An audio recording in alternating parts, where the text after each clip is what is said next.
मंच पे उपस्थित सम्राट अशोक क्लब के राष्ट्रीय अध्यक्ष माननीय डॉक्टर दीनानाथ मौर्य जी, एनटीपीसी के पूर्व जीएम माननीय संजय प्रसाद जी, तख्त श्री हरिमंदिर जी पटना साहिब के अध्यक्ष माननीय Jagjot Singh Sai ji, Baptist union church के प्रेस्ट माननीय father MV Thomas ji, world forum for Buddhism के वाइस प्रेसिडेंट माननीय RK Shakya ji, Maharaja law college Ara के प्राचार्य माननीय डॉक्टर कमालुद्दीन खान जी, सम्राट अशोक क्लब के राष्ट्रीय महाप्रबंधक माननीय डॉक्टर आरपी मौर्य जी, सम्राट अशोक क्लब उत्तर प्रदेश के प्रदेश अध्यक्ष माननीय डॉक्टर रविंद्र कुमार मौर्य जी, सम्राट अशोक क्लब बक्सर के जिलाध्यक्ष माननीय पुण्येंदु कुमार पप्पू जी, सम्राट अशोक क्लब के राष्ट्रीय प्रवक्ता माननीय डॉक्टर सच्चिदानंद मौर्य जी, सम्राट अशोक क्लब बिहार के प्रदेश अध्यक्ष माननीय भीषम कुमार जी, यहाँ उपस्थित अन्य सम्मानित गण और आदरणीय माताओं और मेरे प्यारे भाइयों और बहनों, मैं बहुत गौरवान्वित महसूस कर रही हूँ कि इस मंच के माध्यम से मुझे सम्राट अशोक की जयंती पर अपने विचारों को व्यक्त करने का अवसर प्राप्त हुआ है। इस मौके पे मैं एक लेखक की कुछ पंक्तियां दोहराना चाहूंगी। सर्व विजयी एक सम्राट की गाथा बहुत ही खास है, सर्व विजयी एक सम्राट की गाथा बहुत ही खास है, पराक्रम से भूगोल था, गौरवमय इतिहास है। गांधार से कुलीन तक, गांधार से कुलीन तक राज्य अविभाज्य था, सम्राट जब अशोक थे, खुशहाल मगध साम्राज्य।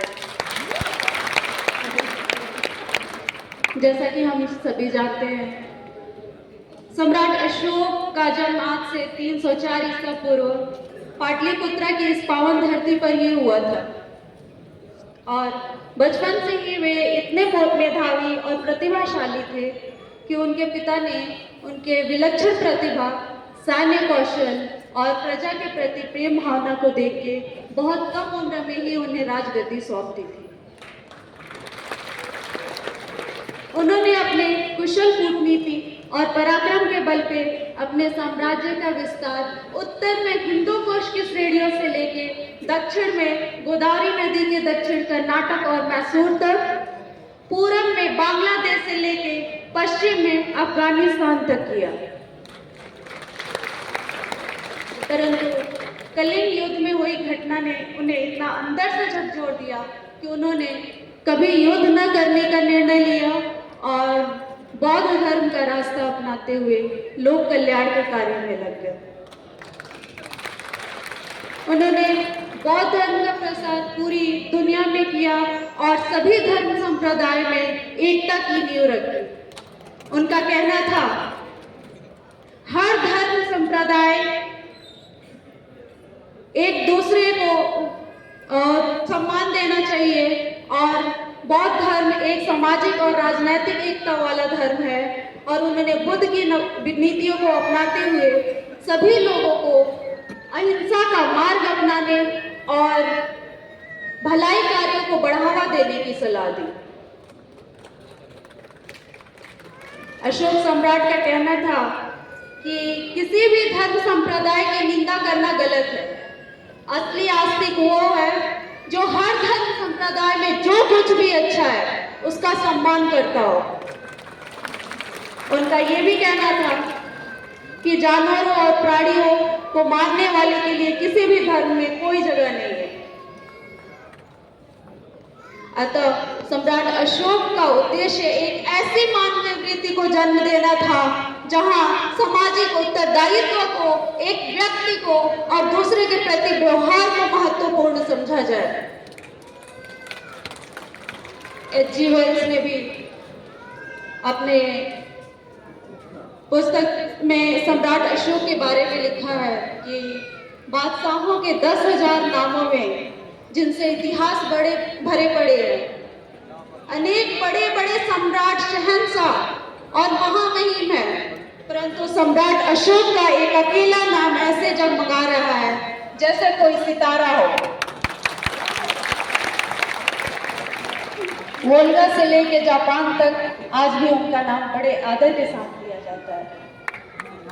ऐसे महान राजा के बारे में आप क्या कहना चाहेंगे? ये राजा ही नहीं, राजाओं के राजा, सम्राटों के सम्राट, महामहिम चक्रवर्ती सम्राट है।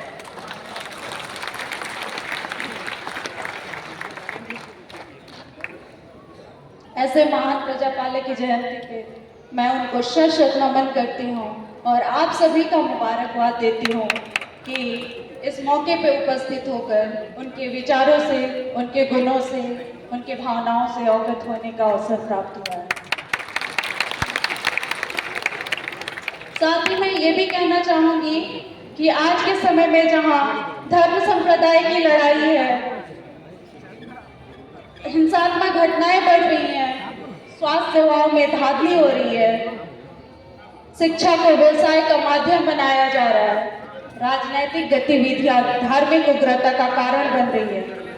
ऐसे विकट समय में सम्राट की नीतियों को पूरे देश स्तर पर जन जन तक पहुंचाने की जरूरत है, ताकि हमारे देश की अखंडता और संप्रभुता पे कोई आंच ना आ सके।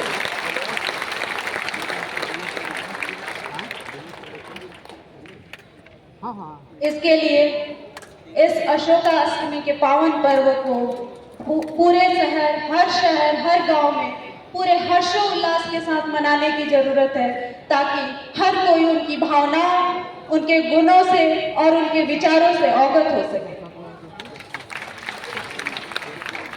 साथ ही मैं ये कहना चाहूंगी कि इसकी शुरुआत इस मंच के माध्यम से पाटलिपुत्रा की पावन धरती पर तो हो चुकी है, लेकिन ये हम सभी का दायित्व बनता है कि हम इसे पूरे देश स्तर पे भारत की महिमा को बरकरार रखने के लिए पूरे जन जन तक पहुंचाने